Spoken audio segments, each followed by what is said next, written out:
এই যে বাড়ি না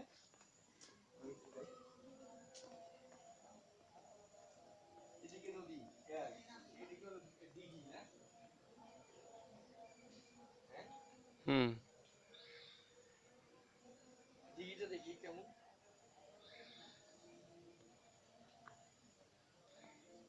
বাড়ি ঘর এরকম বাংলাদেশের অন্তত ঠিক না হ্যাঁ এটা তো একটা অবিশ্বাস্য এটা মনে করছে কি সেই রাজার আমলে যে বাদশাহ বা জমিদারদের আমলে এই যে কবরগুলো গোছানো গোছানো কত সুন্দর এই যে প্ল্যানিংটা এই যে এরা যে ট্র্যাডিশনাল মানে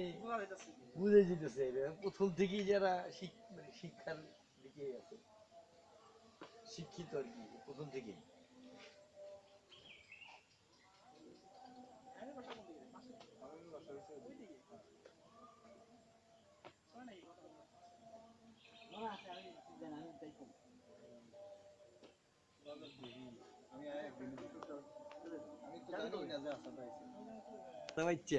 বাচ্চা এই যে একজন বসে আছে ওনার উঠেছি কেউ বাকি নেই